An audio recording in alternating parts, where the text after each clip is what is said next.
The 2025 golf season is in full bloom at Golfdom and Worldwide Golf. The snow is gone, the grass is green, and the birds are singing, and hope abounds for the best golf season of your life. But you won't play your best with just any old discount equipment off the rack. You need clubs and a ball that fits your game, and that's where Golfdom comes in. Expert club fittings are not just for pros, it's for you and me. And I've personally seen the fitting ninjas at Golfdom extract distance and accuracy from everyday players just by putting them in the right shafts and lofts. When it comes to apparel, Golfdom is a fashionista's nirvana. Every major brand, all styles, and golf wear for every season and every condition. Bags, shoes, push carts, boom boxes, tees, gloves, training aids, towels, head covers, umbrellas, rangefinders, the list goes on and on. And they've got an armory of golf ball ammunition large enough to launch an assault on a Scottish castle. So just like the new season of the Capital Golf Gang being in full bloom, so too is golf season at Golfdom. Get into any location in the DMV, Tysons, Rockville, and Annapolis, or shop online at golfdomgolf.com, or wherever you go, look for the Worldwide Golf logo and get the best for your game.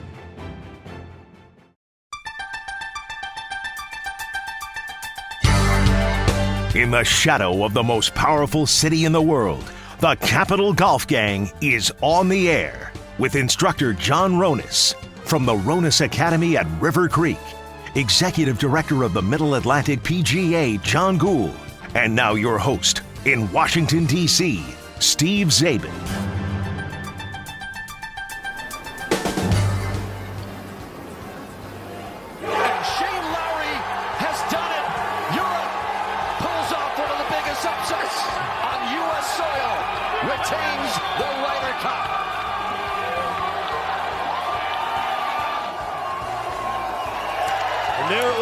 Shane Lowry on the 18th green with the hammer birdie that ended a very dramatic Sunday at the Ryder Cup. Welcome to the Capital Golf Gang, our post-Ryder Cup recap show. We are plausibly live here in the center, hitting bay and fitting studio at Golfdom and Tysons Corner. The gang is all here. Say hello to John Ronis, Director of Golf at the newly resurrected Beacon Hill in Leesburg. Hello, Mr. Ronis. Hello, gentlemen. Great to be here. Buddy Christensen from Golfdom is with us. Hi, Buddy. How are you? I'm very good. Excited to have you guys here again. And CJ from the Salute Military Golf Association in his European Ryder Cup Rust shirt, which is actually a vintage Potomac Cup shirt. My tournament from back in 06? I believe this is Team Maryland 06, yes. Rocky Gap, the finals. I chose every uniform color and style, Ronis, through the years I ran that wonderful tournament. And when CJ walked in with that, I go, wait a minute, did I pick that one? And I guess I did. It was in style back then. Look, it's a deeper burgundy red that kind of comes off as brown because of the black stripage. Surprisingly, it still fits me because I weighed about 60 pounds less then. It had to be huge on me back then. It was a little loose back then. Yeah, it was probably the style. On me back it was then. the style. Yeah. Okay. That was featherweight, CJ, not welterweight. No, I was in shape back then. Okay. Yeah. Well, the Ryder Cup is in the books, and it got very interesting on Sunday. What a ride it was after, the burials and the takes were ready to just avalanche after Saturday night into Sunday. And now, as we're post this whole thing, the narrative is going to shift about, damn, we made all these mistakes. Things were done that were so mind-bogglingly stupid, and still they almost pull it off, which is pretty amazing. Let's start with you, Ronis. Your biggest takeaway from the Ryder Cup, 15-13 Europe, after a scintillating Sunday singles where only €1 won his match. That'd be Ludwig Oberg. I would say layers is my biggest takeaway. I'm exhausted from that whole Ryder Cup. I was tired too. Swing of emotions was unbelievable. I'm on my ass all day. I'm like, why am I tired right now? I didn't catch one first game of football. I watched 1 minute. I'm thinking I'm going to watch the whole second half of everything. This thing's going to be over. But it's the more I listen to the commentating of post commenting on the Ryder Cup, the more layers that I thought that I start to see. There's so many layers of mistakes versus.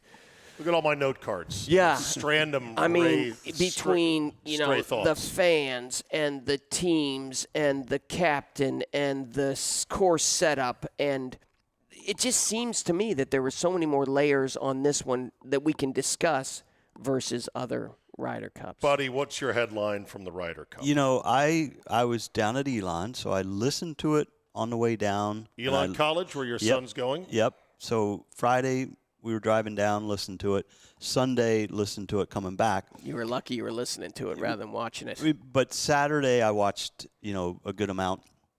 But it just felt like if we can just go 2-2 in any of these things, and it felt like, okay, we're almost there. Oh, we lost 3-1, or 3-1 in each one of those sessions. So, and then I check in, and we have this first match out of nowhere because Hovland's hurt, and it's like, all right, there's one more chance that we just lost. So, anyway, that's another layer. Yeah. Okay. CJ, headline from the Ryder Cup. I mean, the easy one, I think, that Europe just plays way better as a team than we do. And obviously that showed itself on Sunday in the singles where, the guys are able to just let their individual talent shine like they do, the American team. But I think I feel like I'm just repeating probably what I said 2 years ago and the 4 years ago, that Europe is just better as a team than us. They're more comfortable playing with each other. They actually embrace it. Whereas I don't know if selfish is the right word. I just think we're much more individuals in the U.S. I think, it's kind of a lot of these guys who saw Tiger, grew up watching Tiger, who wasn't the greatest team player either, but was much better in singles. Well, I've got on my list here 9 holes, if you will, 9 things. The Euros, the matches, Rory, Scotty, the captains, the course, the fans, winners and losers, and the future as we look ahead. So we'll try to delve into all of those. But you're not wrong, CJ, that the Europeans have a program, not just a good team. They got a program that extends well beyond just the 3 days of matches every 2 years. And they have people they're grooming and things they've set up, including the Sevi Cup, which is a proving ground of, hey, let's try this, let's try that. They've got analytics guys like Dodo Molinari, who is an absolute whiz. You'll hear from him in just a second. But they have a program. It's not that America's not into the Ryder Cup. We're into it. We love it, but we love it in all the wrong ways. We love it for many of the wrong reasons. And therefore, if it's at all close, they're going to win, we're going to lose. But I also want to caution against the overreaction to small sample sizes. It's not that they're way better. We demolished them at Whistling Straits, demolished them at Hazeltine. And this was a very close match, even though we screwed up a million ways to Sunday and probably kept the stock shampoo in the hotel, which obviously was a huge difference because apparently Luke Donald said, I got to change this shampoo out. Did you see that? They're like, look at the details. The shampoo, the stripes on the shirt, and the curtains and the bedding. Bit ridiculous. Okay, that didn't matter, but okay, fine. The Europeans care about this more. They've made it one of their missions and their identities, and they lean into it. And they're not afraid to look foolish. They're not afraid to be vulnerable because that 9-minute hype video I think I talked to you guys about last week or maybe a week before, where it was like a 9-minute hype video. Only 37 men intone one of the ex-European Ryder Cuppers. Only 37 men have won an away match in the Ryder Cup. I'm like, okay. only 37? That's a fair amount. What's the right number supposed to be? But that's their myth-making. That is their thing they're willing to go out on. And this 9-minute hype video, because it's in New York, went as far as to say, New York, a city built on the backs of Europeans, which many people thought, well, that's kind of bold. I mean, you're not wrong, but, come on, that's a bit of a reach. And at the end of the video, they had every one of their players over and over saying, our place, our time. Our place, our time. And let me tell you, if they got their wheels blown off, they would look stupid as shit. But they were willing to go there to say, I know we may look stupid doing this, but this is an important part. Ronas, you can speak to this as an instructor. Important part of success is the irrational belief up here, right? Yeah. And they bought into it and they hammered it home because it's their thing. This is their cup. We like it. We'd like to win. We're going to say, we're going to kick your ass. But we like it in ways that are not yet for the right reasons. The floor is yours. You know, I agree with everything that you just said. It's very well said. I also think that in getting back to what CJ said, if the teams are relatively equal, which they are, we know they're relatively equal, their process is better right now. And what they did was they put, you say that our team doesn't play as well together. Our team isn't as much of a team as theirs is. But they, I think, through their process, their analytics, which their analytics go far past numbers. They go into personality types and things like that in preparation. They have better prepared in recency. They've better prepared their teams to go out and play together. So I think they've done a better job at that than us. And therefore, it maybe gives them a little bit better chance, whether it's psychologically or physically, to perform at their very best, which obviously their very best was out of this world for this tournament. So I think that is a process that gave them the opportunity to do what they did. But let's face it, those players took that opportunity to a level that was outstanding. And their leaders are great teammates. Rory, Rahm, obviously great teammates. They score well and our leaders. Don't forget Rose. Well, yes, but I'm talking Rahm and Rory are the heartbeat Rory of that team. are the guys, right? Former number ones, and our number ones. You know, you go across the history of U.S. number ones, they never perform on the team side. It's been bad. So I think that sets the tone for they rallied around Rory before, during, and after. You're right. I believe, and I'm not disparaging America because it's the greatest place on the face of the earth, but narcissism is a little bit more rewarded in sports than team play in the United States.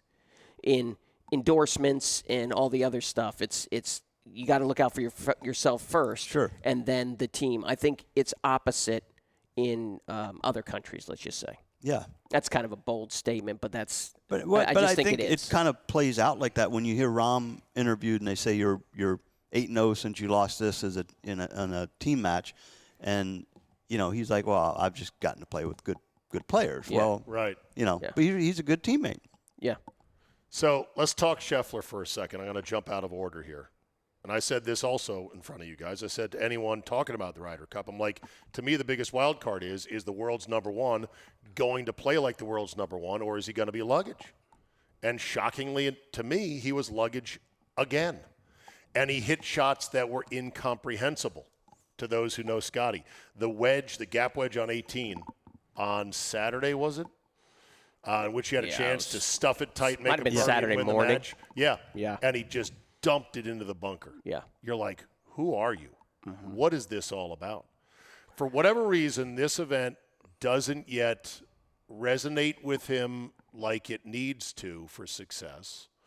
And what he feels about the event, I don't know. Everyone said he was great in the team room, that he was an emotional wreck after Rome because he knew he didn't play well, that he was very apologetic this week. He didn't play well. But he's going to have to figure out, what do I want my relationship with this tournament to be? I don't know if he's figured it out yet, boys. He hasn't, and you know, you only get this chance every couple of years, and does you know, he want it to matter? I have a totally different take. Does he want it to matter? I'm sure he wants it to matter. What was Tiger's relationship, CJ, with this event? Indifferent. Yeah, he very much indifferent to it. It was like almost at sometimes an interruption to the schedule, yes, you know, or distraction. A bit of an annoyance. Yeah. The fact that journalists would bring up his Ryder Cup record in paired events and use that against him, like, how dare you? Look at what I've done for the sport and everything else. And so he would go out to do practice rounds. I remember this at dark 30, just to avoid the media and fans.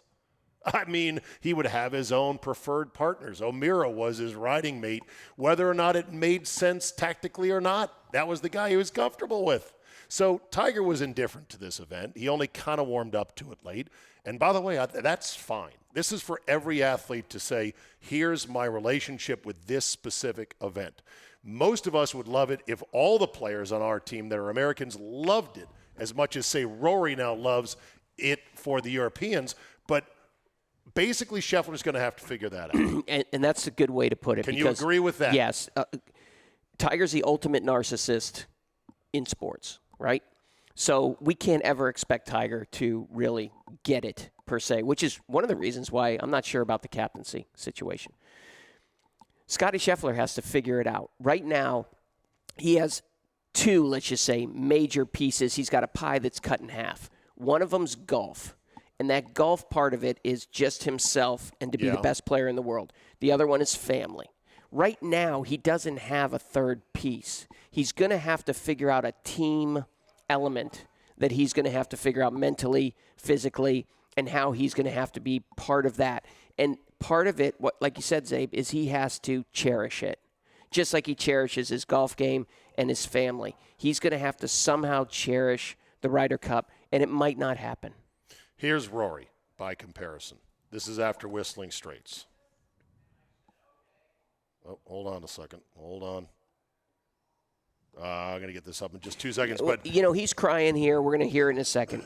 He's crying. That was after Whistling Straits, and they got drummed. Yeah. Scheffler was also emotional after his match on Sunday. Not coming through my board. I'll edit this out. So go ahead. Keep talking. So he was also emotional after his match on Sunday because of what he said the guys did in the locker room or in the team room after Saturday night when he said he was crushed with his inability to get a point to that point. So I think it's slowly getting to that, but there's a degree of separating yourself from the fray when you need to be number one in the world. And you have to separate yourself from that. You can't play with those guys. It's like being the boss, right? Yeah. You can't go out with those guys. So there's a bit of that has to happen to be number one in the world. You have to have a bit of that aura, and you have to be away from the guys. And you don't think he has that yet?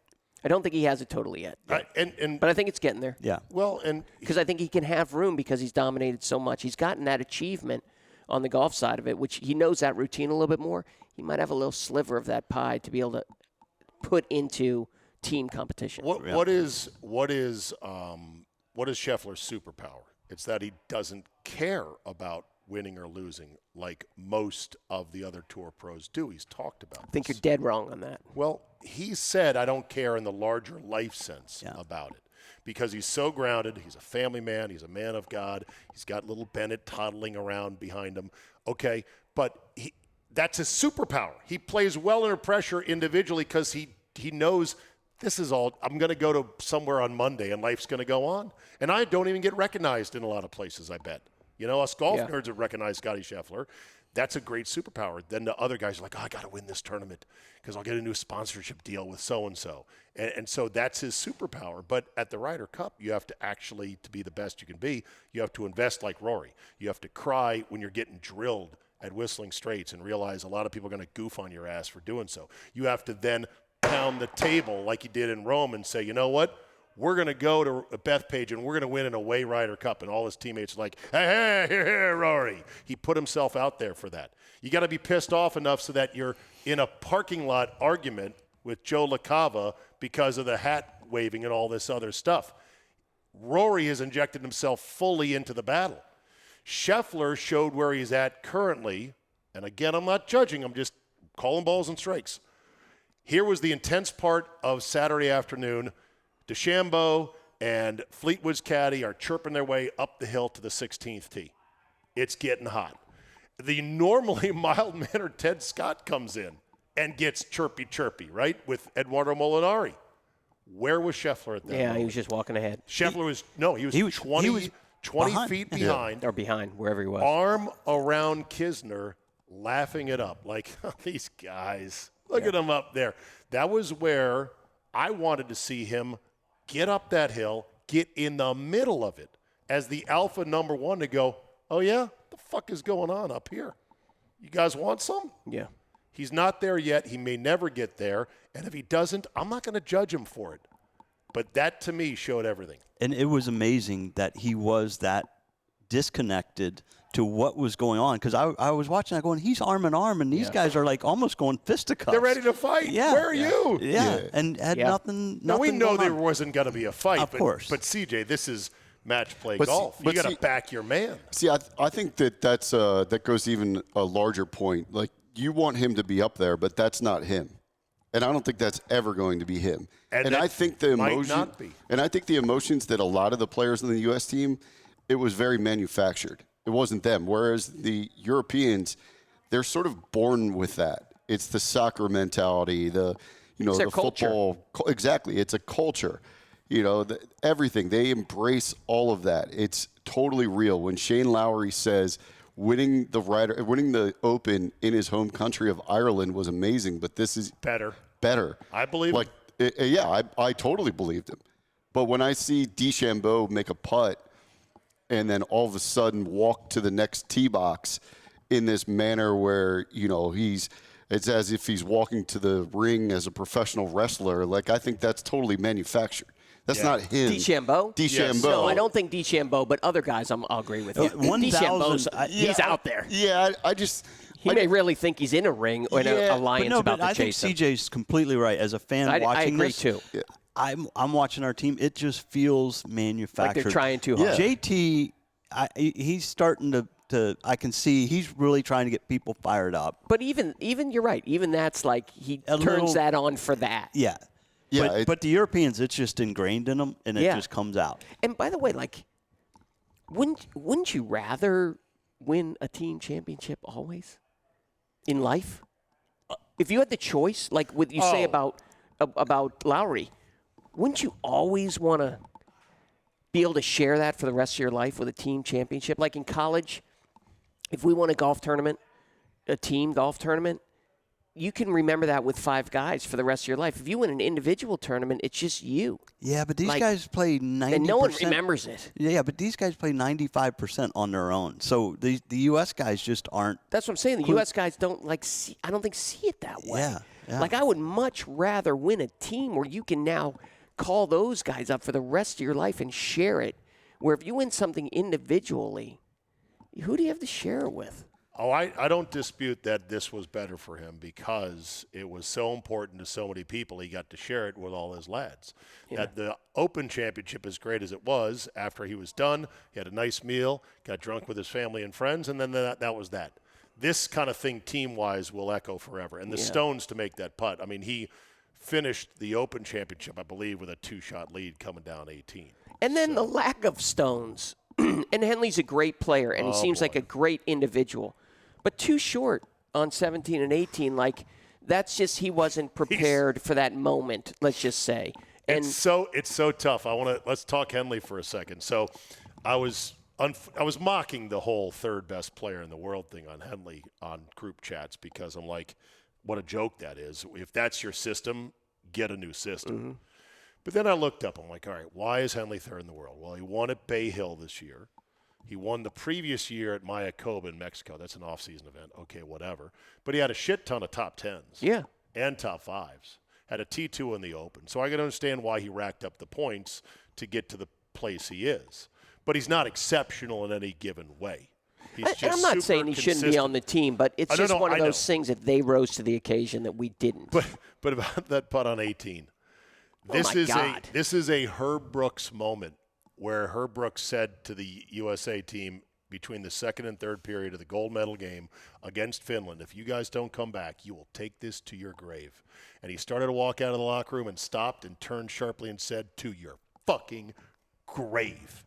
Poor Russell Henley will take to his fucking grave that he lagged a 9-footer. Yeah, not an inch to short. the front edge of the cup. I don't even know if it got there. No. I think it was like a foot short. No, it was like 3 inches. Either way, it never had a chance. No, it was horrendous. And that is tough because we've all been there. Yeah. And that's understandable. He also did, I think, the same on 17. The director for NBC chose the shittiest angle on his putt on 17 because you couldn't quite tell. Did he miss it short, low, left? It was a weird bad angle. I'm like, come on now. But again, he had a chance. On 18, that's the difference in the mentality of I'm not even thinking about the ball going past the hole. Right. I'm thinking of making this putt. As opposed to, boy, if I miss it and it goes past and then I have a 4-footer to tie the cup because Lowry just missed, like, that's way too much shit going on. It just has to be. You know what I say, boom. Ronis? Lags are never accidental. There's no such thing as an accidental lag. No. A lag on a putt that's makeable tells me you were already thinking about the second Under one. 10 feet. It's almost hard to leave it that much short under 10 feet. Right. And when Lowry stood over his, I was like, this is so in. I'm like, this is 1,000,000% in. Do you think a guy that spent all weekend getting ready to fight fans who are saying, fuck you, Rory, is going to be scared of a putt like that? Well, no. That fuck you for Rory was manufactured by the PGA of America on the first we're going to hole. get to the PGA of America. Good but crew. okay. So the matches on Sunday were great. I will say, I think one of the biggest winners of this has to be Cam Young. He emerged as a star, and that's what this event does. It elevates you as a player. People now know you. They see you. It gives you all kinds of confidence. So you're going to be able to win a lot more because he's like, shit, I was there. But I will say that when it was coming down to it, and he's on 18, I'm nervous on the couch, sitting there watching the tee shot, knowing how skinny relatively that fairway is. And he hits with that perfect pause at the top. The most towering, monstrous 4-yard draw. Yeah. Right down the middle. Yeah. I'm like, holy shit. I was up off the couch. I was And like, none of these guys, yes. no one draws the ball anymore. Everyone hits a fade. A draw, boys, under pressure. It's amazing. Unbelievable. All these other guys were kind of hitting cuts out there. He's like, watch this, boom. And then you thought he missed his wedge because he reacted kind of funny. But then it caught tailhook the end of the green. And then he buried it. And then the place went nuts. But the angle from behind the tee, looking all the way down the fairway, massive build out behind, packed to the gills, 12, 20 people deep, all the way back to the tee. That is the stuff into my veins. Yeah. That is the kind of thing that makes me come back to the Ryder Cup, no matter how bad the PGA of America fucks it up or how rude the asshole fans in New York are. Yeah. That moment, that stage, and then to have JT do it behind him was amazing as well. Now, again, getting back to that, and the PGA comes involved with this, but they actually moved the tee box on the first hole to get it closer to the 18 so that they could wrap that amphitheater I'm around aware of both, that. whereas if they would have kept it before, that was up on the hill to the left. From It's where you're on looking at. sort of a ledge, which is right where the railing is that Yeah. says the sign, Correct. which is a very difficult Yeah, golf. Which and it it's a turned out different not hole to too be. from there, totally different, but Right. it's longer. But anyways, that wraparound would have been even better, Right. if they wrapped the whole thing around. But, So I mean, that's minor it stuff. was exciting. If let's say Henley had made his putt to close out Shane, how do you think it would have played out? Could Morikawa and who was out left on the course at the end? Burns was out there. Who else was Could out Morikawa Well, at the bare and Burns minimum- have delivered for us as needed? One of those guys needed to win their match. there? Yeah, but I mean, the momentum would have been so strong. Oh, you could hear it in McGinley's voice. He's like, "We're begging for scraps right now. We're Yeah. begging for scraps." And it's He amazing. was great. He was great. McKinley's a great guy. So good. But it is amazing, that momentum, because like I said, those matches on Friday and Saturday, it felt like, okay, we're starting to get something, and then boom, they'd make a putt, boom, they'd make a putt, boom, and so that momentum does carry over. And again, don't forget, Lowry had to stick his wedge in there. 15, 16, 18 Lowry, were absolute they were great. darts. Yeah, But they're great. after watching Henley hit it out of the bunker on 18, he's got to now hit it up there to 6 feet, go make that putt. does. Like little so- flip wedge, but still, when you take a look at the end of the match, what would have been the discussion if he made that putt? Now we're looking at 14.5 to 13.5 at the best. Oh, God. Now we're really looking at that envelope. Well, the envelope would have come into play, and we'll talk about the envelope in a second. But I don't know if, even though had Henley closed out Lowry, that would have turned the oxygen off. And that's when the Europeans would have been like, yeah. I mean, you're talking dry mouth. I don't know if the guys we had still out there had it in them Maybe not. to bring it home. I would have loved to have seen it, though. Yeah. But Would have their loved to have seen opponents were not necessarily guys that you're like True. scared of. So It would have been very interesting. But the envelope, let's talk about that. Came into play in 1979. They introduced it. And I think with the right intentions, the right theoretical intentions. It was used in 91 at the War at the Shore by the U.S. Steve Pate got into a minor fender bender early in the week, hurt his ribs, sat out the first day, sat out the morning of the second day, played in the second session on Saturday, played poorly and lost. Then when the pairings came out and he was supposed to play Sevy, Dave Stockton said, "Oh, my ribs, they're hurt." Or not my ribs, but, "Oh, his ribs, they're hurt," and said, "He's out." So Europe had to pull from their envelope. Their envelope was Guilford, David Guilford, I believe. So, and there was some, chirping at the time of, "Oh, you knew your guy had drawn Sevy." By the way, can we agree that all these matches this year were handcrafted? Oh, They all made individual sense. matches. Yes, yeah. all there the was singles texting going back and forth. had to be handcrafted, and I kind of don't like that because who did Tiger play in Brookline at the Great Comeback? Andrew Coulthard. Oh, Nobody in the world, CJ, wanted to see Tiger Coulthard at Brookline. So there, to me, that if you're going to have blind draw, which they do, unlike the President's Cup, it needs to be blind. I think, in all honesty, Luke and Keegan texted a little bit that night saying, "Look, this thing's out of hand.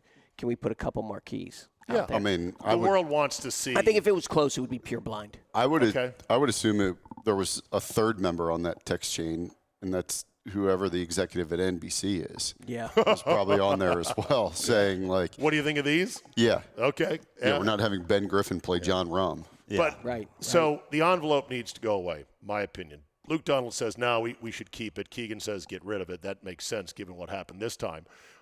There's a lot of dumb ideas. Bring an extra guy and be ready. I'm like, it happens once every 30 years. Right. It'll happen a lot more if they had an extra guy. The Solheim Cup says you can't play, you lose. And I'm like, that should be the rule.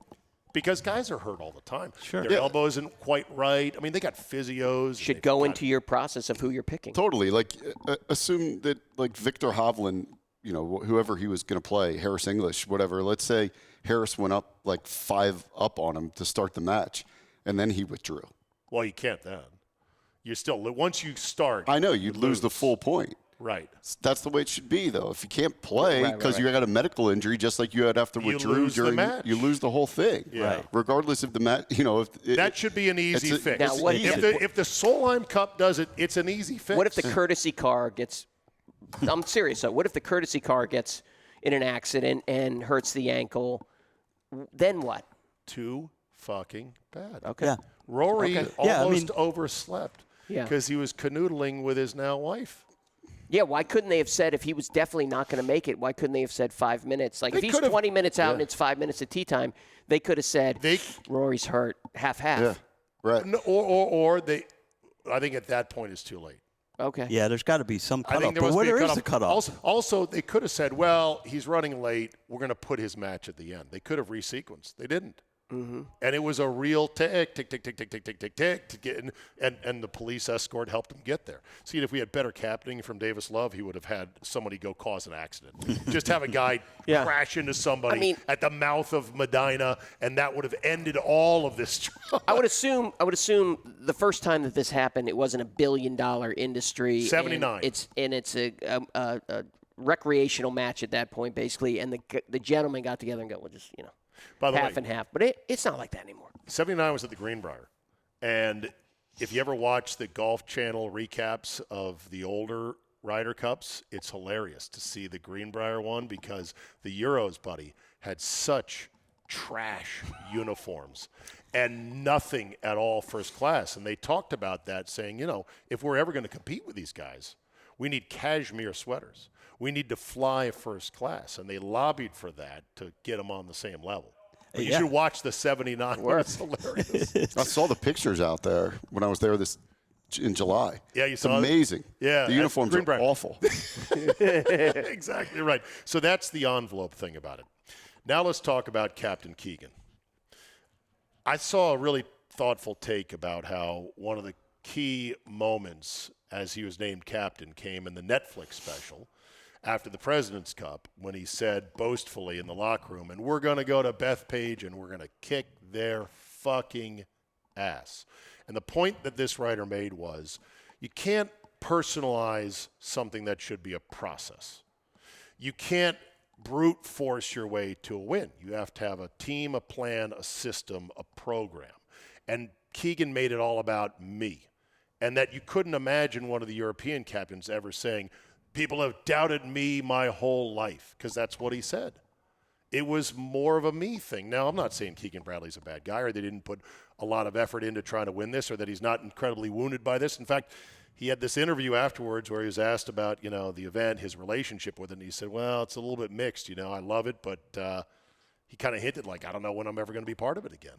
It's a love-hate relationship. Well, and that kind of – because he said he's had a lot of heartache. Yeah, and he knows. He's like, I probably won't make it on points next time, and I probably won't be picked as a captain's pick, and I'm not going to be captain again. The best I can hope for is to be a buggy driver. Or vice captain. And that's got to hurt, man. So I'm not saying anything about Keegan, but that was a take that I thought. But can you have it both ways, Abe, in that you got Rory standing there pounding it saying, we're going to win on foreign tour. He's a player. Okay, fair enough. Keegan's the captain. Okay. Keegan needs to be the chief executive officer of the program, of what they're doing. He has to be steadier. And boy, did he make some brain farts. Let's talk about the cursed pairing of English and Morikawa. Why? How? Who? Data Golf, whoever they are, they run the data on golf, said it was the 132nd out of 132 possible pairings by the numbers. Now, I assume we've got analytics guys in the team room. Did they not look at that and go, I don't know, Keegan. I know you got a hunch.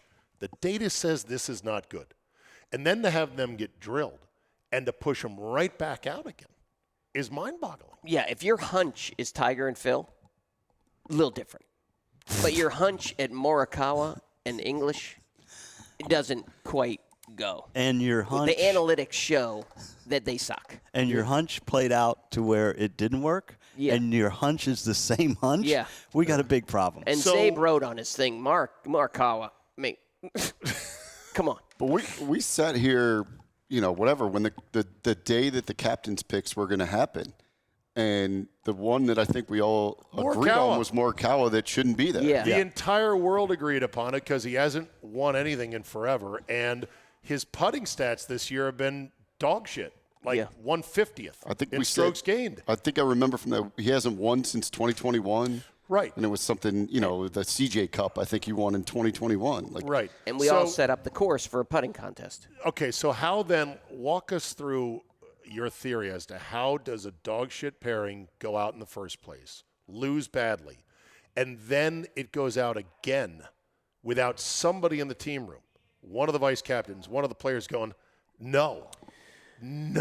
Well, where was the no person for Keegan on that, Ronas? I think they had a mathematical equation of holes played, to tell you the truth. And I think like J.J. Spahn and a couple of those other guys, who are the older guys, maybe Cantlay, maybe Schauffele. They had them on a pitch count? I believe that was the math that put them so that they could rest. Is what I think. Okay. I'll tell you why. And I think maybe the second time out there was like, we're not going to win 4 points.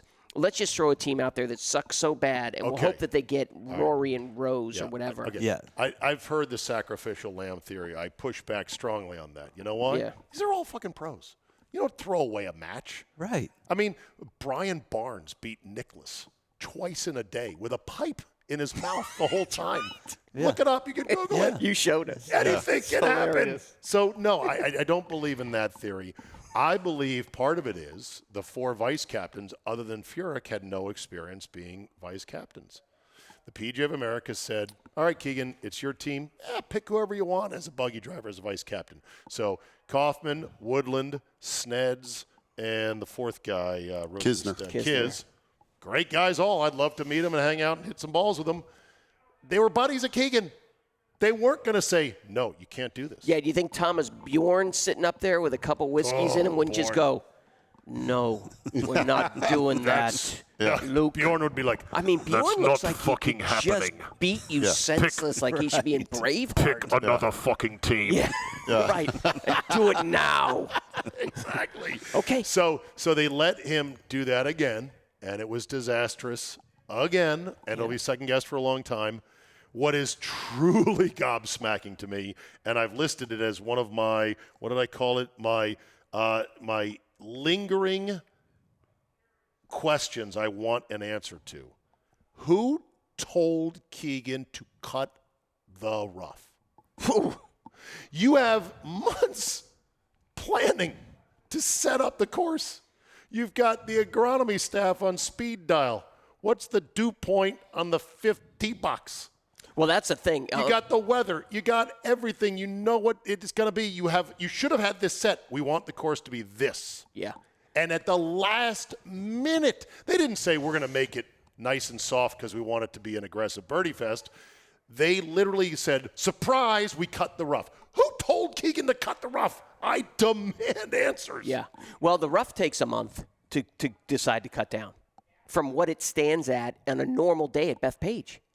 Because you can't just cut it down. You got to slowly cut it down. So that was a process. So they were all in favor of, and he admitted to that. You sure? Oh, positive. You don't just cut rough down. You don't cut an inch off a rough. You slowly cut it down. But, so that was decided well in advance. It was? Oh, sure. I was under the impression they cut the rough at the last minute on a hunch. No. You can't do that. It wouldn't look anything like that. They didn't do that. But the thing about it is the greens. Who watered the shit out of the greens? And we've had very little rain, so those greens should have been teetering on death when you get up to that. Thank you. So that if you had to, you can add water. You can always add water. Yeah. You can't subtract it. And so when it rained, it would have softened them up a little bit. But by Sunday? You had balls no bouncing. Yeah. No bouncing on the greens, which is unheard of. Yeah. 5 woods, towering 5 woods on par 5s going. Right. Yeah. So they were watering them. So why did they do that? Who told him to cut the rough? I would love to know that. Well, I think it's just a lack of attention to detail that you didn't visit there every day for a month beforehand. But Keegan So admitted. these are too soft. Keegan admitted. He said, I shouldn't have set the course up like this. I Yeah. made a mistake. So if you made a mistake, who talked you out of what the original plan was? Well, so what was the mistake? Because I didn't read That up it enough was about too the analytics. I know, but the analytics, did they favor that us, the U.S., play better on harder courses? Apparently we had a Driving strokes accuracy. I believe we had a slight edge in strokes gained from the fairway. Approach. Yeah. That's what they call it, Yeah. approach. Right. And so even though it wasn't a huge edge, and even though the Europeans outputted the living shit out of the U.S., the strokes gained from the fairway was a nominal increase, but if you make it much harder on driving, then that's going to ripple down to approach. Sure. So it wouldn't be as good of an approach. Now, have you guys played Bethpage? No. So I played it in college. So it was a million years ago, but the topography was still the same. There's quite a few holes that you're hitting up to the green. And the Europeans, through 2,000 years, have hit the ball lower than us. They don't hit a high ball. We hit these soaring high balls. So why wouldn't you have the greens hard for some team that hits the ball lower? Then they can't just stick it where they want to. It's got to hit that first hop. It's got to spin. It made no sense at all. When I saw the greens were soft, I knew that it was over for those two reasons. They can hit it closer because they can just hit their boring shot, and they can putt a little bit better, it seems, in the team competitions. Now, the theory is that, well, this is what the fans want. It's a TV show, after all. They want to see birdies and big cheers. I believe that fans at the Ryder Cup want to see their team, their home team, win a hole, and they'll cheer big for that, whether it's a putt for par or a putt for birdie. The one thing that I wonder about, though, because they kind of used every bit of daylight to get these matches in, if you make that course hard, can you finish 36, given the glacial play of today's Tour Pro? I wonder. It's a very good comment. Had that course been as hard as a U.S. Open or a PGA, would they have finished? Yeah, but captain can't worry about that, right? I guess. Well, but does the PGA and but NBC? the PGA of America so did they with override NBC, and say, Yeah. geez, I would be very disappointed as a fan of the tournament that they structured this thing to take these slow-playing guys to allow them. If it was never be shocked at if what it was they'll slower do. play and you had to hear more of Faldo in the morning, would you have been disappointed? He sucks. My approach or take on this is sort of weird because in major tournaments, I like to see the winning score at like +1. I like to see the guys really struggle out there. But in Ryder Cup, President's Cups, I like to see You birdie. like to see birdies, I want to see okay. birdie fest. Okay. I like that. I like to see, I think it's important to the atmosphere to see putts rolling in, not tap ins or conceding holes and that sort of thing. I But think. Zabe's right. If you make that hard and fast, you've got 6, 7, 8 footers for par that are the same feel Yeah. when they When go in for a hole or win, miss. Yeah. it's So maybe a big roar. firm greens, but maybe the rough is down, but firm greens. Yeah.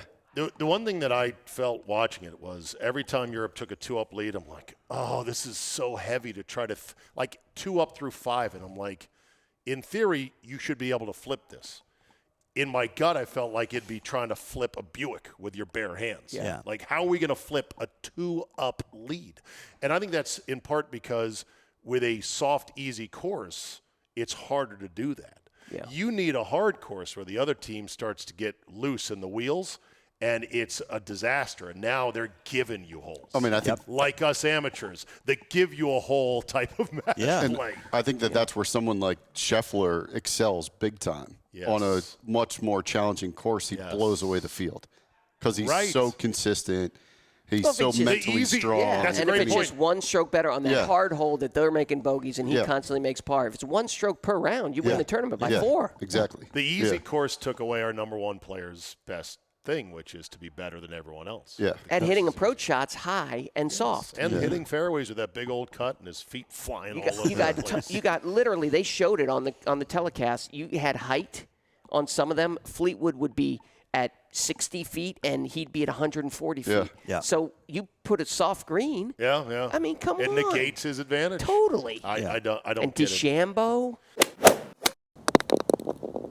The 2025 golf season is in full bloom at Golfdom and Worldwide Golf. The snow is gone, the grass is green, and the birds are singing, and hope abounds for the best golf season of your life. But you won't play your best with just any old discount equipment off the rack. You need clubs and a ball that fits your game, and that's where Golfdom comes in.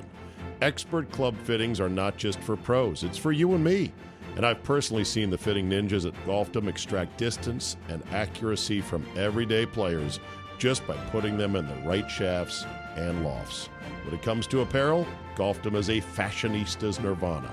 Every major brand, all styles, and golf wear for every season and every condition.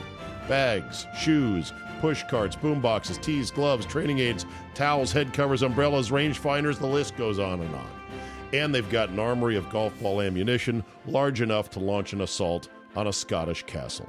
So just like the new season of the Capital Golf Gang being in full bloom, so too is golf season at Golfdom.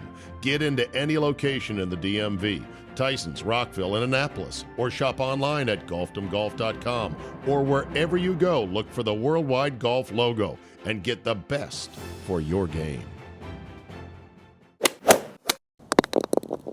All right, let's talk DeChambeau for a second. So I guess kudos for him for fighting back from 5 down to tie his match. He cares about the event. I think he cares about the event in a lot of non-constructive ways. He loves the event. He cares about the event, but not for the right reasons per se. And he's a tough guy to match. Who's his buddy on tour? Who's his pal? We know that Cantlay and Schauffele are buddies. We know that JT and Spieth are buddies, right? He's got no buddies. We know that Scheffler and Burns are buddies, right? He doesn't have any buddies. He's got no buddies. No. He also didn't bring a girlfriend or fiance or wife. And again, there's nothing wrong with that. He's all about golf.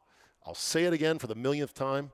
As a child with special needs on the autism spectrum, I believe that I got to believe DeChambeau is just on the edge of like Asperger's, where the social relationship part of life, and especially with a wonderful creature like a woman, can be challenging at times. Yeah. And so he's opting out of that because he's all about the golf. And there is not a damn thing wrong with that. And I'm not anti-DeChambeau. I'm actually mostly pro-DeChambeau. But him being super into the event and the whole stomping and the marching and everything, there was one incident where Scheffler made a birdie to win the hole. What did DeChambeau do? He put his putt down, marker down, to then putt his putt instead of immediately just going over and high-fiving and fist-bumping. And people noticed that going, all right, dude, it's match play. You're in. What does this matter? What are you grinding on? Be part of a team. Be part of your guy. Yeah. That said, he cares. And I'll take a guy who cares, even in sometimes weird, incongruous ways. Give me your take on DeChambeau. DeChambeau's different. He's different in whatever way, if you want to put it medically or you want to do anything else. But he's different from, let's just say, the norm. Sure. Not negative, not positive. I really like him. I don't think he's been able to accumulate a lot of friends for probably various reasons because he is a little bit different. I've always looked at the different people in the world and tried to be friends with them, but it's not easy. So how do we integrate him, Buddy, into the team going forward so that he can be a help to win these things? Because he's going to be around. He's a monster talent. And he played well. Yes. I mean, it wasn't his 1-3-1 was his record, but it wasn't all his fault. No, it felt like he played a lot better than that. But he's tough to match up with, right? I mean, that's a tough. So I don't know who that. I mean, once you find that person, that's his partner. Right. Everywhere. Once he gets a friend, make sure the friend. Scheffler seemed to be that friend. Scheffler talked so well about him, but I think Scheffler's outside looking at a slightly different person and how he should be the shepherd for that. I think possibly so. And that's they could be the best two players on our team, and you hate to use those guys together. But again, if they work well together, that's your matchup. Yeah, that pairing was or if also, they work well separately. That pairing was criticized as well. That for trying to get more points, you probably should have split them up. Mm-hmm. But whatever. Data. CJ, where do you stand on DeChambeau? Got to figure it out because he's a super talent. He might be the most talented player on the U.S. team. And do you like him? Yeah, I mean, I like him for. I don't like him for leaving to go to Live. I like him for what he brings to the game. Okay. There's no part of the game of golf in the calendar year other than the Ryder Cup that brings out this kind of personality of the players. And I've said since Live happened that guys like DeChambeau leaving, the tour lost a lot of its character. Yeah. And a lot of its entertaining, sizzle. A lot of its sizzle like that. So that's what I like about him. I don't particularly sit there and watch YouTube clips of him or, I'm not drawn to him like that. But when I'm watching on NBC or CBS on a Saturday afternoon, I miss him out there. If I'm watching for a major championship, he's usually must-watch golf if there's that part of it. He's honest because he doesn't know any different. Right. Exactly. He's honest. Right. It is who he is. And do you know why it was easier for him to leave for Live? Because he had no friends on tour. And he left basically at the point in which Brooks Koepka was bullying him. Yes. He might have been looking for a reset so he could get some friends. Yeah. Well, he kind of had a reset, right? And that question about DeChambeau, do you like him, is almost one you have to ask every month because it's going to change. It changes, yes. I like him. But he did kind of reset, I think, at Live, and he went on this social media warpath. Path that he's on now. That's really, and I think he kind of redeemed himself in some ways as a person to root for. Well, he's an interesting personality, and I think as a media guy, you always want interesting personalities. Yeah, exactly. So, and I've come to appreciate, he does these stupid YouTube challenges like day one of trying to hit 5 ping pong balls up from my foyer to my impossibly huge house and railing and have it bounce into a shot glass. Who even comes up with that? Made it. And did well, it took a while, but it made it. You know what? It took a while. What? He was hitting from up to a balcony into a shot glass with a ping pong table. Yeah, it took a while. Yeah, it took like 10 days. It should took forever. I mean, come on. Well, we don't know how accurate the editing was. I don't know either, but my God. You know who even comes up with that thought? Well, it's all for clicks and engagement. But one thing I thought about, which I think has value, is when he does stuff like that, when he's on the course under the highest of pressure at the Ryder Cup, he's already trained his mind to think, why not do the impossible? Yeah. He almost made a goddamn albatross. And I said the most ironic thing would be the albatross at the Ryder Cup come during playing through. And we would have seen some ad for Morikawa and his BMW. Let's not get to that. I know. Well, we're going to get to that because we got it. All right, let's pivot to the PGA of America. John Gould is not here with us this week. He'll be back later. We love John. He is part of that organization, the PGA of America, that owns this event that is a huge cash cow now. I believe they said that the ticket sales alone were going to be top line $149 million. Now, that's not bottom line after you do all the build-out and all the admin, blah, blah, blah. Television rights, merchandising, you name it. it's justified that they've got to make this thing their breadwinner for all the programs that the PGA of America does. And I'm not against any of that. But at some point, you have to be like Michael Douglas in Wall Street. Did you ever see that movie?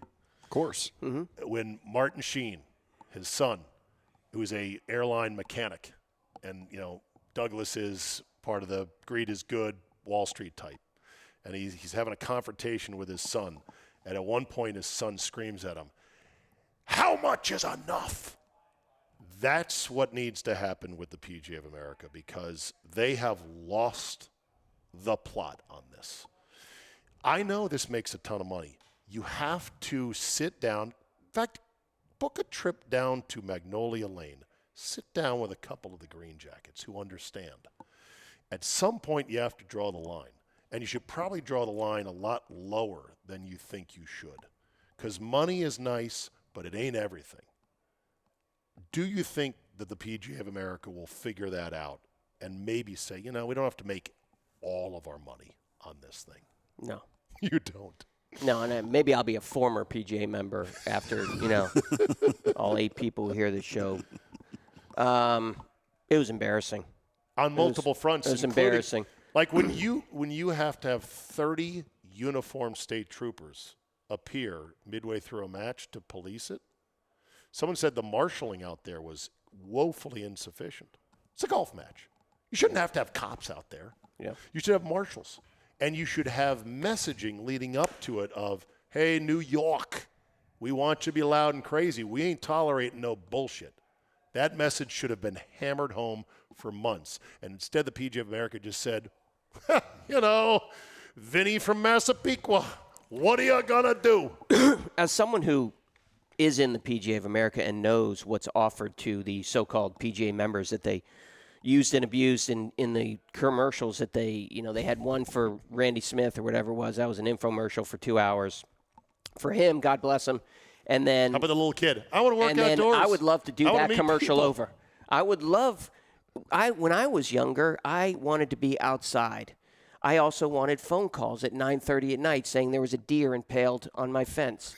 I want to know that my ice water is too cold.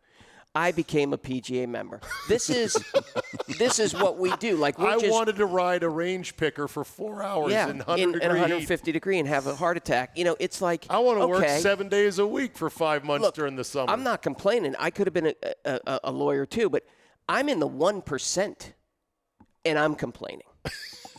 It's a tough job, man. No. I get it, but it's because the PGA of America, literally, has done nothing for the PGA members. Not a damn thing. And you can fight me on that all day.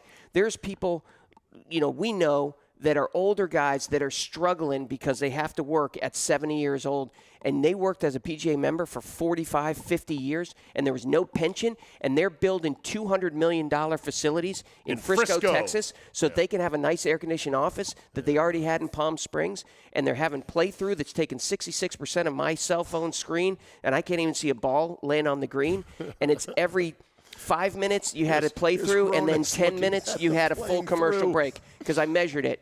So I can see what they're doing and the reason they're doing it. I will give them credit that it didn't seem like anyone was late to it, so the traffic must have been good. I'll give them credit for putting on a good show and good stands. Some shuttle bus issues. But I cannot handle the blatant greed that was brought forth in this particular telecast. Thank you for letting me be a PGA member for 30 years, because I know it's over now.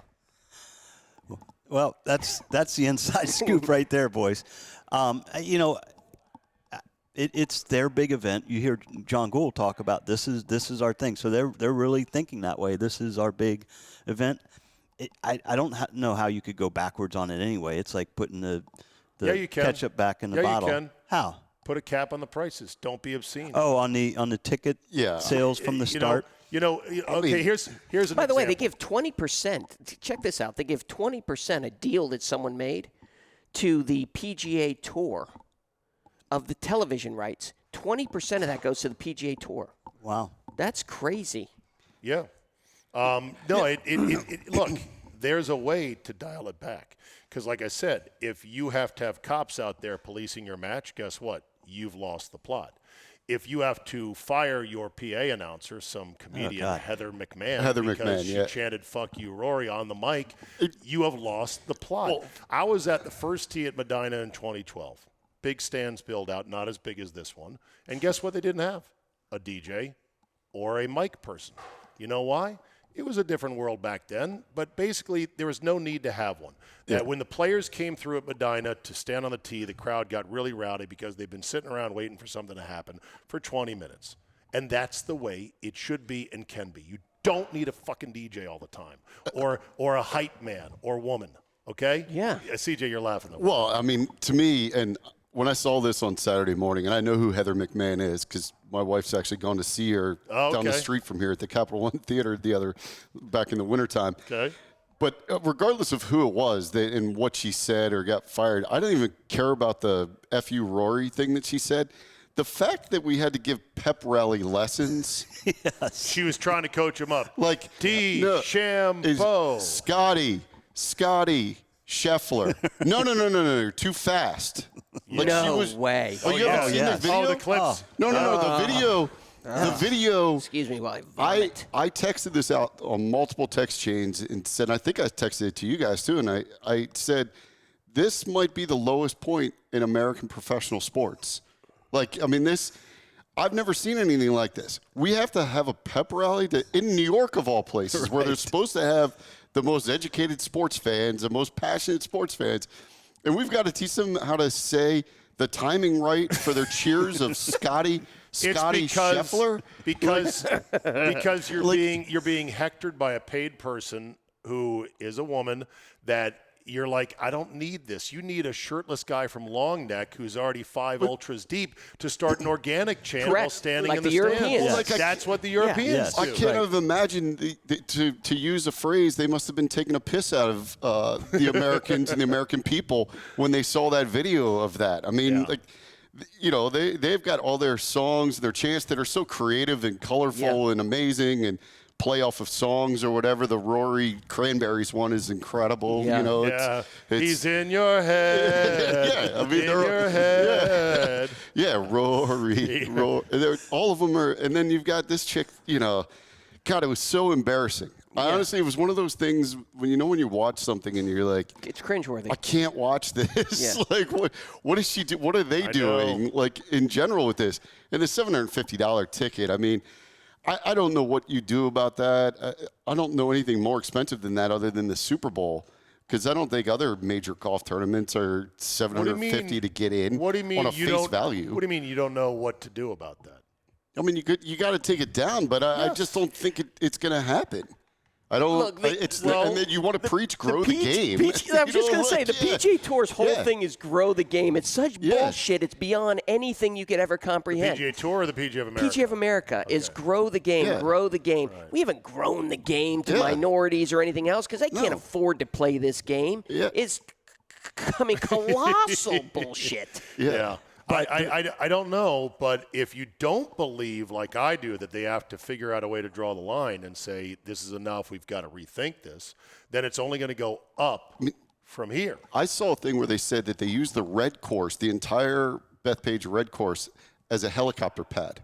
Yes. Because they were taking $1,500 helicopter flights from Manhattan to Bethpage on there, so they didn't have to deal with the traffic. That's not your typical fan. No. It's able to spend. If it was $1,500 per person on the helicopter, not $1,500 to. It's going to do what ride. the game of golf did, which is price its way out. Golf priced its way completely out, and it was a game that was going down until COVID. And it was the equipment prices, and I'm not, believe me, buddy, I'll get back to that in a second. But it was equipment prices, perception of equipment prices, and green fees because of the amount of money that they're putting in, and they weren't having the little golf courses anymore that you could get on there for $25. Right. That priced golf out. COVID brought it back. Now, equipment, let me get back to that. You have great opportunities with used equipment where there's no problem to get into the game now. Yeah. But before, you maybe didn't have the quality of equipment where 4-year-old equipment was usable. Now it's very able to get in. But golf was kind of pricing its way out. COVID hit, we're back, okay? But the PGA Tour, PGA of America, is going to price its way out of Ryder Cup because they're charging too much money and to grow the game. You're not going to have it on your mind that maybe I can go to a Ryder Cup because it's just out. I'm never going to a Super Bowl. It's out because it's too expensive for 95% of Americans. But part of this is where it was set, New York City. They've got that money. And so the PGA is looking at it going, these things are going to sell for X. Yes. By somebody. Yes. So we're going to start here. Yes, you're right on all right. You're right on all of that. That's hard to say, all right, let's dial it back to what? Yes. But Do we $300 want a them? day. Do we Yeah. want them, Listen. those people? Listen. But Obviously, we don't. Listen, buddy, you're right. And the reason it's hard to say no to that is because doing the right thing is most often hard. That's how you know. How do you know something is the right thing in life when you decide to do it? Because it's hard to do. But once And they they need sell to- those tickets for $300 instead of $700, They go resale market for more. they're going to go sell for $1,000 Yeah, you're right. anyway. You're right. So, So the don't demand. take it to Bethpage and don't whore Okay, out there- to the New York market. There's a lot of other places That's you true. can go. And by the way, I'm looking at the future sites. They're going back to Hazeltine, which is just Bethpage in the Midwest. It's whatever. But the fans will be better, I think. Maybe not great. Then it's going to Costa Brava, Barcelona in Spain in 2031. I'm like, I don't even know what that is. Olympic Club in San Francisco. Do you know how much money Silicon Valley? yeah. It's the West Coast, Same New thing, York. right? Yep. And then it'll be here in 2037 if I'm alive. At Congratulations, that time. yeah. That's 12 years Yeah. from now. I'm 57, 69. It's 50-50. I'm Yeah. alive. Yeah. 30-70. Well, we're still doing the 30-70. show, Yeah. though. Still doing the show. So- Still going strong.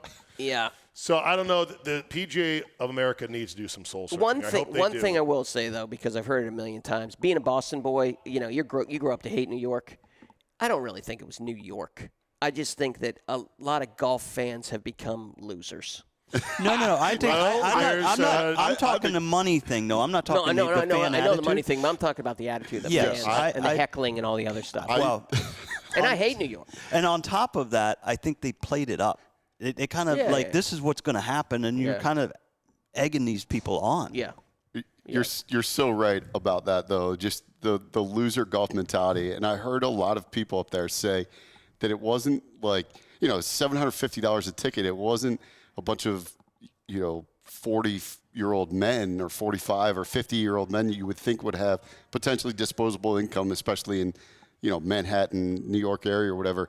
It was the kids, like the 18 to 25 crowd that used daddy's tickets to go there.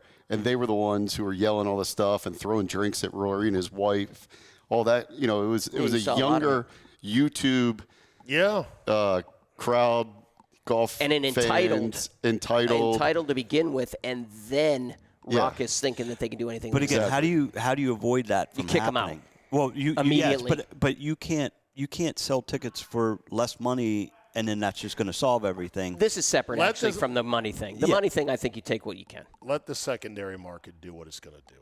Stop obsessing about, they're going to siphon off all this potential value that we could put in our coffers to build another wing on the place in Frisco. Yeah. Let that happen.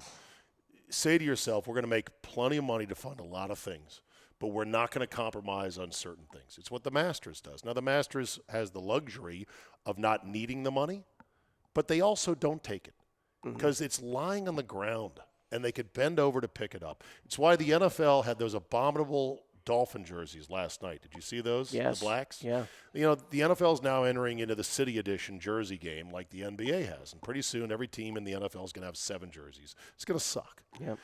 But the money is sitting on the ground, and the NFL doesn't need it. But they go, I'm going to pick that up right here. Why not? Because that's unfortunately the way most of the world works. It's why I cherish Augusta, that they're the last place on earth that sees money lying on the ground and keeps walking. Really They're is. like, we don't need this. We don't want to compromise for it. But as far as the young people and making bad financial decisions, CJ, that the tickets may have been $750 face, although they crashed to like $350 by Saturday night.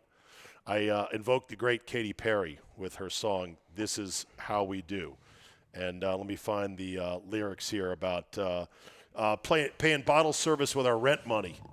Yeah. This is what we do. This is how we do. So anyway, let's look ahead to the future, shall we? We got a captain problem on our hands. Who's our next captain? Tiger? He's friends with J.P. McManus, who owns Adair Manor. Played in his big charity event a couple of years ago out there, back when he still played golf. Tiger also was a complete no-show everywhere on social media for this event. Just a ghost. Is he the guy next session? I say no. Okay. He might be the guy in the future, but I say no because I think the process has to begin, a better process behind the scenes, and I think someone like Justin Leonard would be way more attention to detail. Right, Leonard's being talked about as the guy. Yeah, It's.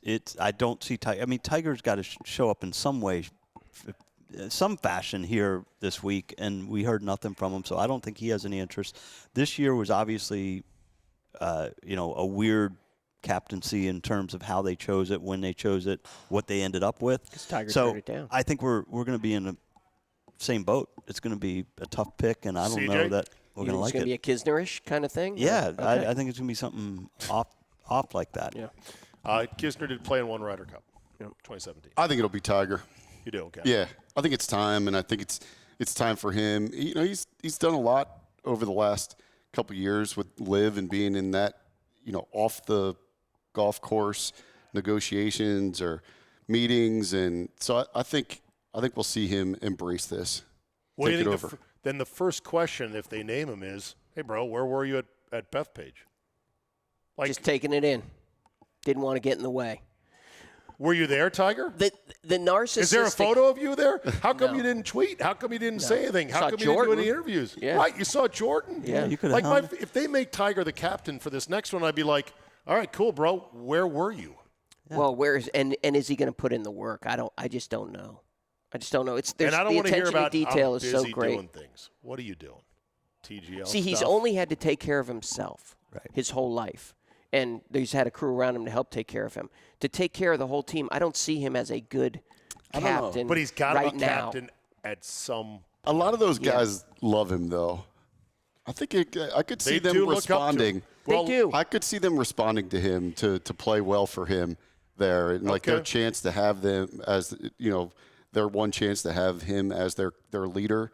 I could So- see it working. And I do that What if, way. he believe does, what if he does it? He's no good. They get trounced. You going to run him back again in the States? No.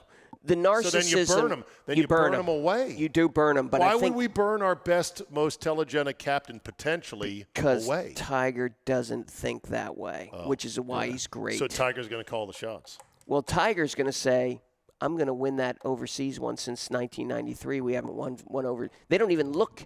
That's Henley leaving the putt short, looking at the next if we burn him. Tiger just looks at draining it. We're going to win that one. And then I go down in history as the one who brought us out of this. Yeah. If I had come out of a coma, I don't believe it'll happen. But if I'd come out of a 20-year coma prior to the start of the Ryder Cup and watched everything, consumed everything on media, I would have assumed Tiger had tragically died somehow. Literally. I agree. I would have assumed. Yeah. I'm like, not only is Tiger not tweeting, not talking, not even there, nobody's talking about Tiger not tweeting or being there. I guess he died. That's awfully sad. you know what? Am I wrong? When you say that, no. Hey. You're absolutely right. It is weird. Phil So- Mickelson was tweeting Phil all was about all over it. Yeah. Okay, Phil, It is weird. would you go down the road of mending that fence? No, Everyone you can't. hates him. Nah, you can't do that. The That's a players big hate his mistake. guts. Yeah. They'd lose on Okay. purpose. All right, who else is possible in our pipeline of guys? How about Daly? No. Whoa. What do you mean, no? Can't. That's Come on. Daly would be awesome. That's 2 years from now. We got- I always thought Daly would have been a good captain's pick years ago when he was playing I know. well. I thought he would have been the perfect kind of guy in there, and that you want in the team room, and he'd take the matches seriously and that sort of thing. But not as a captain. I heard something a couple days ago that Jim Furyk has been part of every team since 1997. Yeah.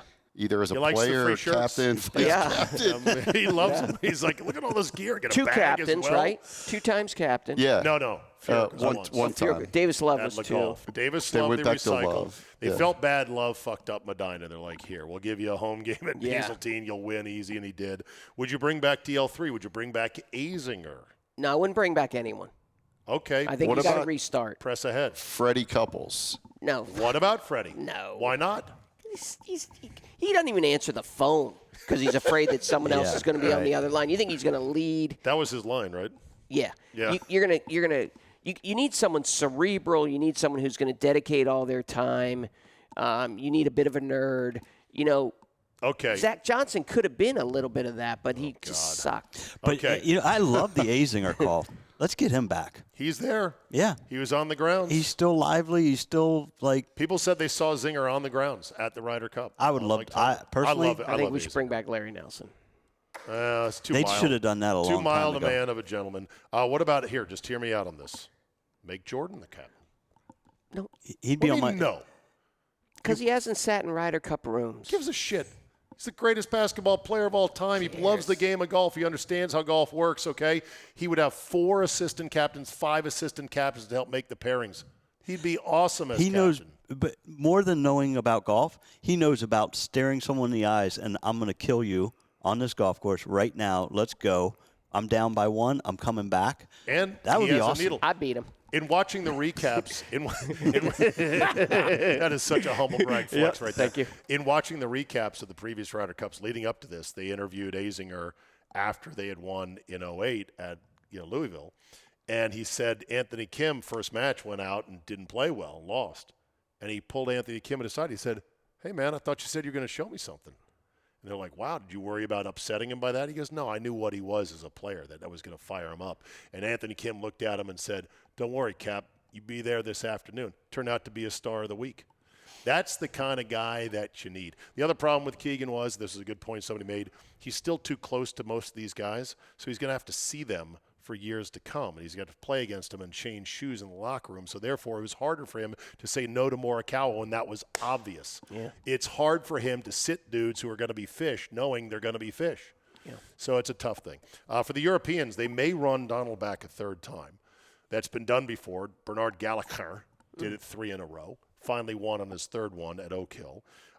Poulter, Sergio, Keimer, McDowell all hit the live eject button. I don't think the Euros are going to let any of those guys back in because they jettisoned Stenson. Yes.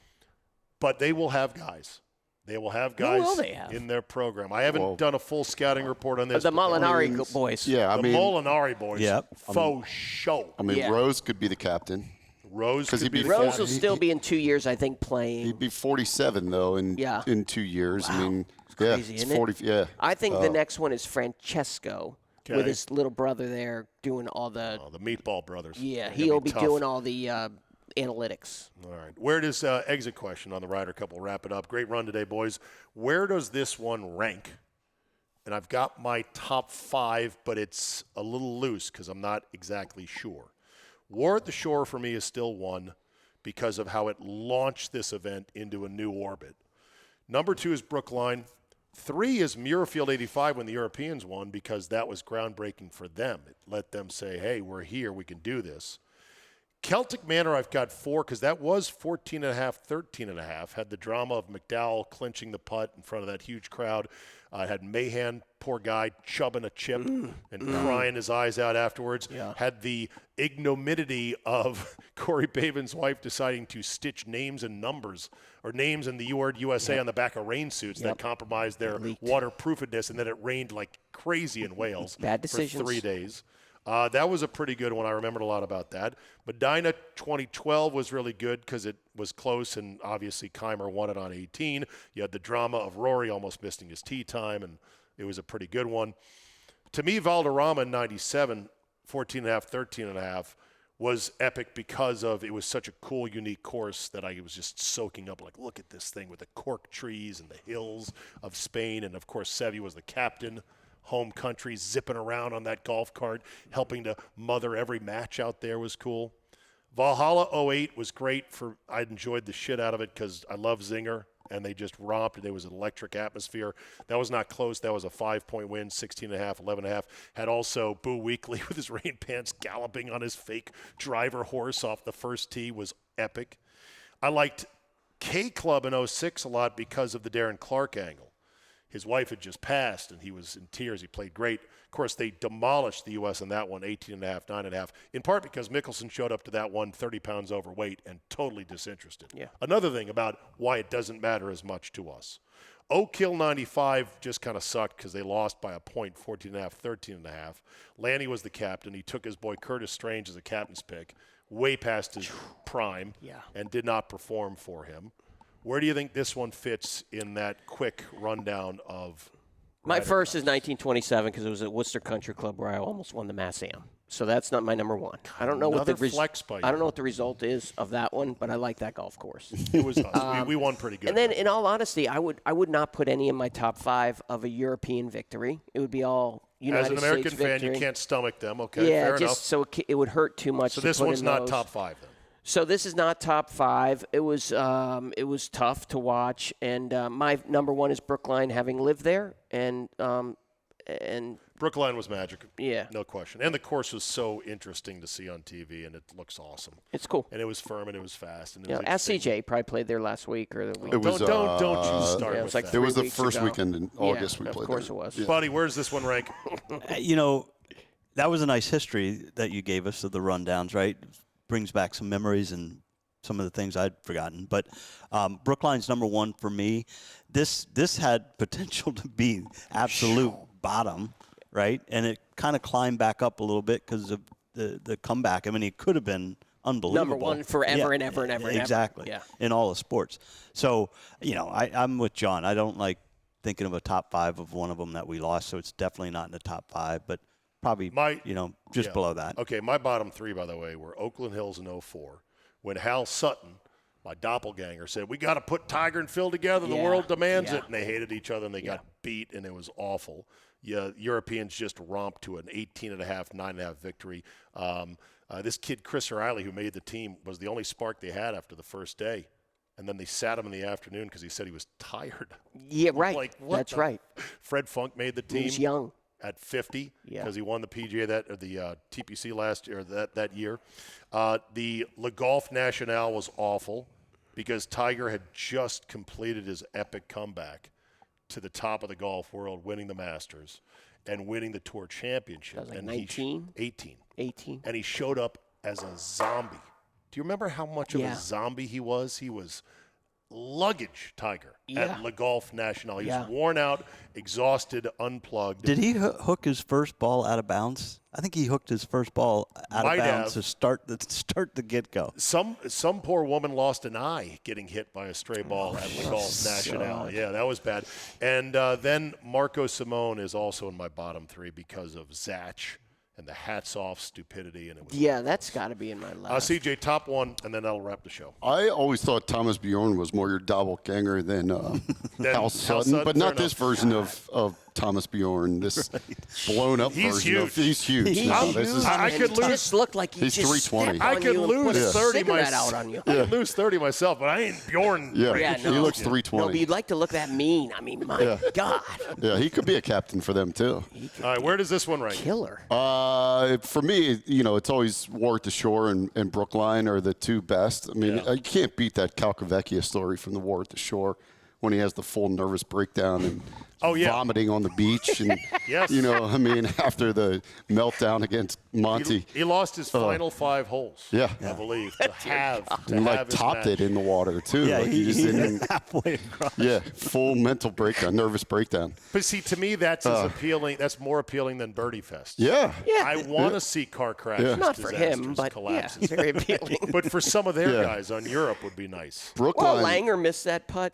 Yeah, oh yeah. And, put him into full-blown yips for 20 years. So You had the battle between Azinger and Olafable in that one too, about playing the wrong ball and that sort of thing. Yeah. There was more drama in that one than anyone. Brookline was amazing, great, vivid memory of me and Joe Jacoby watching the singles in the bullpen at what was still 570, I think, back then. Maybe it was really? 980. Yeah. It was a Redskins Sunday, and we were doing the post game, or supposed to be watching the Redskins game, and me and Jake were locked Locked into in on that, yeah. and Andy Poland kept coming back screaming at us, how can you be watching golf instead of the football on that Sunday? But that was, incredible. I mean, Medina, for the opposite way, was like almost similar to Brookline, and I hated Phil rooting for Justin Rose to make his putt. He clapped after. gave He him made him thumbs like, up. he was like, what are you doing? I don't know. It's not anywhere close to that. And the way the fans acted was kind of soured the whole thing in a lot of ways. We didn't get too much into that because there's nothing to say. They were disgusting and over the top, and we're now seeing some videos coming out of some of the things that the fans said to Rory, and they're awful. Disgusting. Yeah. Unacceptable. And exactly. Rory said it. And what Rory did to be able to stand up to that, endure that, and then still play as good as he did, you have to respect the hell out of it. I'm still not on the Rory train, but I respect him more than ever. And what the way he an handled the epic press year. conference after, Yes. he actually, by saying it was unacceptable, but not going too into detail, he really uses words nicely. Yeah, he did really well. All right, boys, I've got some leftover cups from the $1,000 watch at home package. Yes, I bought. excellent. I'm going to use those cups because I am going to be going to the task force meeting for the U.S. team. Yes, the task force is still alive. They've been task forcing quietly while we have not been paying attention. They've ramped up their meetings because we need to get ourselves back in the game. Are they in at like 7 and then 8 o'clock is Space Force? Is that how it works here? I just believe somewhat their schedule obsolete. is some meetings in the morning, and then they have an hour of free play, like Michael good. Scott Sharing once had time? in Yeah. his schedule. a late 9 holes in Frisco. Oh, yeah, I'm sure it's in Frisco. Oh, we'll be yeah. glad to give you the facility. All right, boys, great run today. Buddy, I'm sorry I made you miss your meeting because we went way too long today, and I got here late because of traffic. Yeah, no, we're good. But thanks for coming, everybody, and thank you for listening. We'll see you next week on another edition of the Capital Golf Gang presented by Golfdom. This has been the Capital Golf Gang. If you'd like the gang to visit your home course, send your inquiries to zabe@yahoo.com. That's CZABE@yahoo.com. And for free swag, we're all in extra large. So yeah, thanks for the shirts.